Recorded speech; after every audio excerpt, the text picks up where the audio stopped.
ತಮಿಳುನಾಡು ಆಂಧ್ರದಲ್ಲಿ ಫೆಂಗಲ್ ಆರ್ಭಟ ಗಂಟೆಗೆ 60-80 ಕಿಲೋಮೀಟರ್ ವೇಗದಲ್ಲಿ ಫೆಂಗಲ್ ಆರ್ಭಟಿಸ್ತಾ ಇದೆ. ತಮಿಳುನಾಡಿನಲ್ಲಿ ಡಿಸೆಂಬರ್ 3ರವರೆಗೆ ರೆಡ್ ಅಲರ್ಟ್ ಅನ್ನು ಘೋಷಣೆ ಮಾಡಲಾಗಿದೆ. ಕ್ಯಾರಕಲ್ ಮತ್ತು ಮಹಾಬಲಿಪುರಂನಲ್ಲಿ ರೌದ್ರಾವತಾರ. ಚೆನ್ನೈನ ಬಹುತೇಕ ರಸ್ತೆಗಳು ಜಲಾವೃತವಾಗಿದೆ. ಜನರು ಪರದಾಡುವಂತೆ ಆಗಿರುವಂತದ್ದು.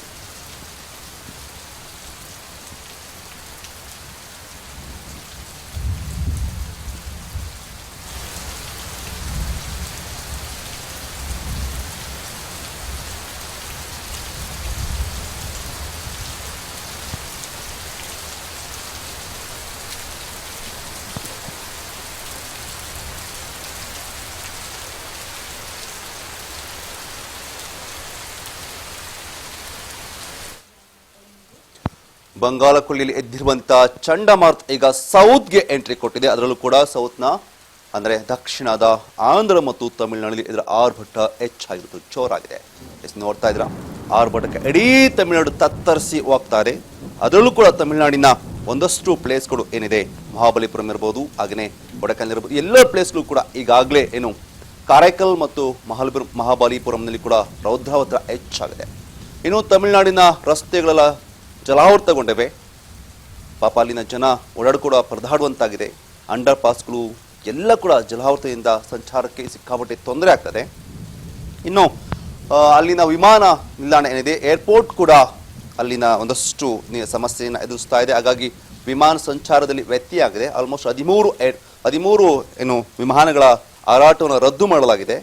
ಹೀಗಾಗಿ ಅಲ್ಲಿನ ಚಂಡಮಾರುತಕ್ಕೆ ಇಡೀ ತಮಿಳುನಾಡು ತತ್ತರಿಸಿ ಹೋಗ್ತಾ ಇದೆ. ಅಫ್ಕೋರ್ಸ್ ಅದೇ ಚಂಡಮಾರುತ ಎಫೆಕ್ಟ್ ಕರ್ನಾಟಕದಲ್ಲೂ ಕೂಡ ಇರುವಂಥದ್ದು. ಬಟ್ ಇಲ್ಲಿ ಸ್ವಲ್ಪ ಕಡಿಮೆ ಇದೆ ಅದರ ಎಫೆಕ್ಟ್.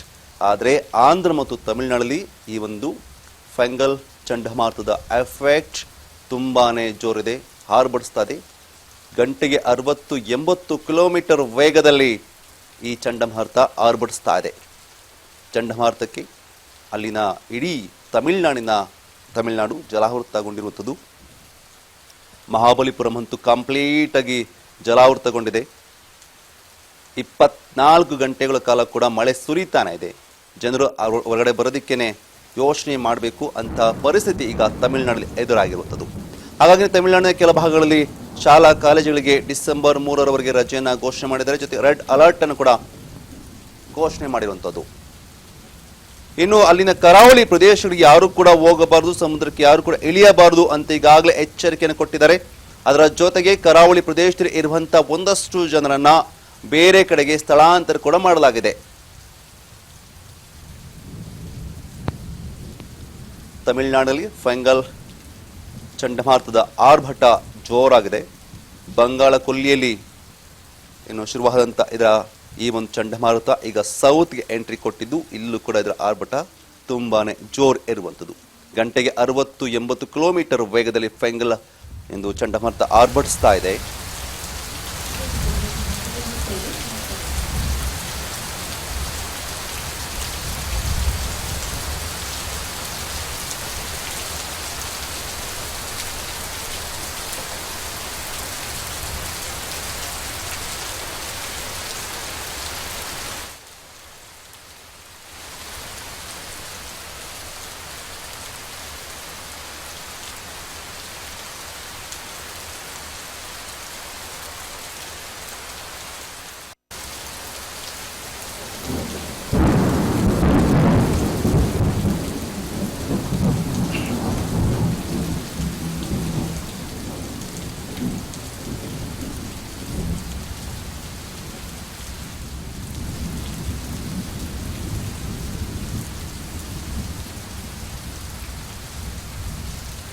ಆರ್ಭಟ ಈಗ ಏನು ಬೆಂಗಳೂರು ಕೂಡ ತಟ್ಟಿರುವಂಥದ್ದು. ಇಲ್ಲೂ ಕೂಡ ಚುಮು ಚಳಿಯ ಮಧ್ಯೆ ರಾಜ್ಯದಲ್ಲಿ ವರುಣನ ದರ್ಶನ ಆಗ್ತಾ ಇದೆ.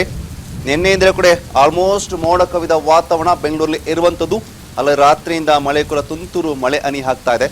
ಆಲ್ಮೋಸ್ಟ್ ಕರ್ನಾಟಕದ ದಕ್ಷಿಣ ಒಳಭಾಗದಲ್ಲಿ ಈ ಒಂದು ಮಳೆ ಆರ್ಭಟ ಅಂದ್ರೆ ತುಂತುರು ಮಳೆ ಆಗ್ತಾ ಇರುತ್ತದೆ. ಹಾಗಾಗಿ ಬೆಂಗಳೂರು ಮಹಾನಗರ ಪಾಲಿಕೆ ಕಂಪ್ಲೀಟ್ ಫುಲ್ ಅಲರ್ಟ್ ಆಗಿದೆ.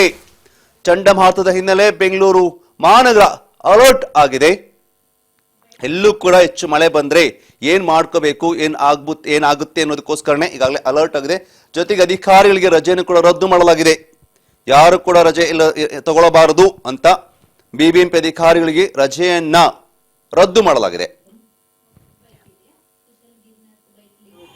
ಎಸ್ ಎಸ್ ಈ ಬಗ್ಗೆ ಇಲ್ಲಿಂದ ಏನು ಅಲರ್ಟ್ ಮಾಡಿದ್ರೆ ಏನೆಲ್ಲ ಪ್ಲಾನ್ ಮಾಡ್ಕೊಂಡಿದ್ರೆ ಈ ಬಗ್ಗೆ ಏನು ತುಷಾರ್ ರಂಗನಾಥ್ ಅವರು ಮಾತನಾಡಿದ್ರೆ ಏನು ಮಾತನಾಡೋಣ ಬನ್ನಿ.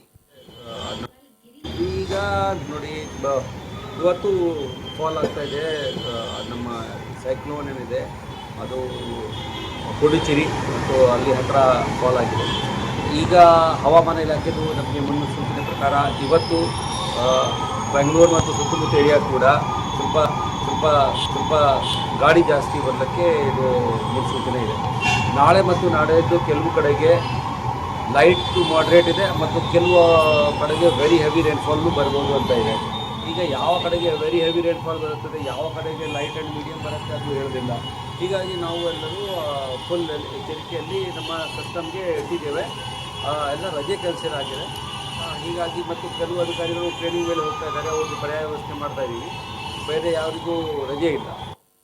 ಈಗ ನೋಡಿ ಇವತ್ತು ಫಾಲ್ ಆಗ್ತಾ ಇದೆ. ನಮ್ಮ ಸೈಕ್ಲೋನ್ ಏನಿದೆ ಅದು ಪುಡುಚೇರಿ ಮತ್ತು ಅಲ್ಲಿ ಹತ್ತಿರ ಫಾಲ್ ಆಗಿದೆ. ಈಗ ಹವಾಮಾನ ಇಲಾಖೆದು ನಮಗೆ ಮುನ್ಸೂಚನೆ ಪ್ರಕಾರ ಇವತ್ತು ಬೆಂಗಳೂರು ಮತ್ತು ಸುತ್ತಮುತ್ತ ಏರಿಯಾ ಕೂಡ ಸ್ವಲ್ಪ ಗಾಳಿ ಜಾಸ್ತಿ ಬರಲಿಕ್ಕೆ ಇದು ಮುನ್ಸೂಚನೆ ಇದೆ. ನಾಳೆ ಮತ್ತು ನಾಡಿದ್ದು ಕೆಲವು ಕಡೆಗೆ ಬೆಂಗಳೂರು ಆಯುಕ್ತ